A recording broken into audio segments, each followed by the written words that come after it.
اعوذ باللہ من الشیطان الرجیم، بسم اللہ الرحمن الرحیم۔ السلام علیکم ناظرین، میں حکیم داصف شاہ۔ ناظرین، آج ہم بات کریں گے کان میں درد کے بارے میں کہ کان میں درد کیوں ہوتا ہے، اس کی وجوہات کیا ہیں، اور میں آپ کو یہ بتاؤں گا کہ کان کے کتنے حصے ہوتے ہیں، کتنی قسم کا کان ہوتا ہے، اور اس کے لیے میں آپ کو صرف ایک چیز بتاؤں گا جس کے استعمال سے انشاءاللہ اللہ کے فضل و کرم سے کان کا درد جو ہے یہ ختم ہو جائے گا۔ ناظرین، کان جو ہے یہ دو قسم کے ہوتے ہیں۔ ایک کان ہوتا ہے جو بیرونی کان اس کو ہم کہتے ہیں، اور ایک ہوتا ہے اندرونی کان۔ بیرونی کان وہ ہوتا ہے جو ہمیں باہر سے نظر آتا ہے، اور اندرونی کان وہ ہوتا ہے جو اس کے اندر ایک اور کان ہوتا ہے جس کو ڈرم بھی کہتے ہیں، جو کہ آواز جا کر ٹکراتی ہے، اور پھر آواز جو ہے جو آواز کی لہریں ہوتی ہیں یہ ڈرم کے ساتھ ٹکراتی ہیں، اور یہ ڈرم کے ساتھ ٹکرانے سے جو لہریں ہوتی ہیں یہ آواز پیدا کرتی ہیں، اور ہمارے دماغ کو جو ہے اس کی سمجھ آتی ہے کہ ہم کیا چیز جو ہے وہ سن رہے ہیں، کس بات کو ہم سن رہے ہیں، یا جو شور شرابہ یا جو بھی مطلب کہ بات ہوتی ہے آپ اس کو سن سکتے ہیں اور سمجھ سکتے ہیں۔ تو یہ جو کان میں درد ہوتا ہے یہ کچھ ضروری نہیں ہے کہ صرف کان کے اندر جو کان ہوتا ہے، جو اندرونی کان ہوتا ہے اس میں درد ہوتا ہے۔ یہ ایسے ہو سکتا ہے کہ کان میں ریشہ ہو جائے تو بھی درد ہو جاتا ہے، کان میں زخم ہو جائے، کوئی بیرونی چیز جو ہے یہ کان میں چلی جائے، کوئی ٹھوس چیز کان میں جو ہے لگانے سے یہ مسئلہ بن سکتا ہے۔ مثال کے طور پر جو اکثر دوست دیکھا جاتا ہے کہ وہ چابی جو ہوتی ہے،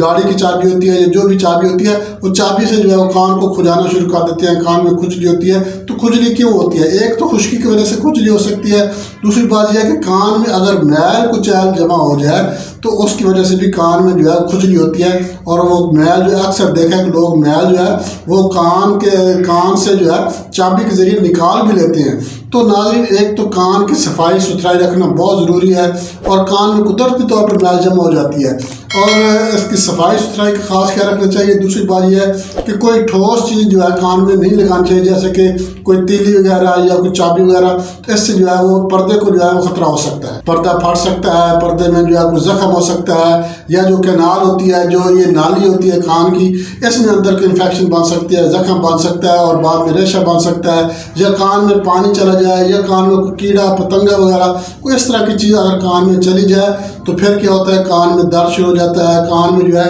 تکلیف پیدا ہو جاتی ہے، جو اپنا اس کے علاوہ انفیکشن بھی ہو سکتی ہے، ریشہ بھی بڑھ سکتا ہے، پی بھی پڑ سکتی ہے۔ تو یہ اکثر زیادہ تر تو یہ مسئلہ بچوں میں ہوتا ہے۔ بچوں میں مسئلہ کیوں ہوتا ہے؟ چونکہ بچے جو ہے جب نہاتے ہیں، یا ماں جب بچے کو نہلاتی ہیں تو کان میں پانی چلا جانا یہ قدرتی عمل ہے، اور چلا جاتا ہے اکثر جو ہے۔ تو پھر کیا ہوتا ہے، بچوں کو نہیں پتہ ہوتا کہ ان کو یہ مسئلہ بن گیا ہے، تو پھر کیا ہوتا ہے وہ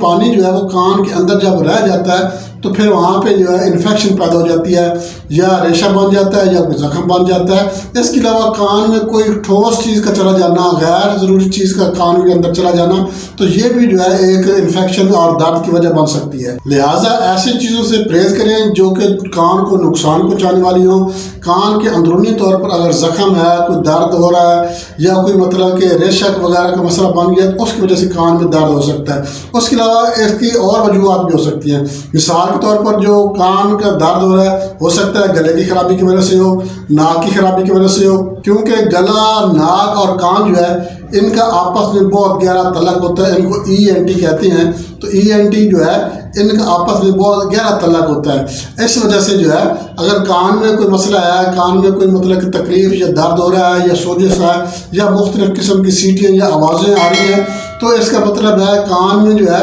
کوئی نہ کوئی پرابلم ہے۔ اب یہ کوئی ضروری نہیں ہے کہ کان میں سوزش ہے، یا کان میں بھاری پن آ گیا ہے کان میں، یا مطلب کہ کوئی اور وجہ بن گیا، تو گلے کی خرابی کی وجہ سے بھی یہ مسئلہ بن سکتا ہے۔ ناک میں خرابی ہو جائے، ناک میں انفیکشن پیدا ہو جائے، سوزش پیدا ہو جائے، یا ناک کی ہڈی بڑھ جائے، یا رطوبت جو ہے غدود جو ہے وہ جمع ہو جائے، اس وجہ سے بھی یہ مسئلہ بن سکتا ہے۔ گلے کی وجہ سے بھی مسئلہ بن سکتا ہے، اور کان کی وجہ سے گلے کو بھی مسئلہ بن سکتا ہے، اور ناک کو بھی مسئلہ بن سکتا ہے۔ لہٰذا ان تینوں چیزوں کا بہت گہرا تعلق ہوتا ہے۔ لہٰذا اگر آپ کے کان میں درد ہو رہا ہے تو آپ نے اس چیز کو غور کر لیں اس چیز پر کہ آپ کو کس چیز کی وجہ سے کان میں درد ہو رہا ہے۔ کیا آپ کا ناک ٹھیک ہے؟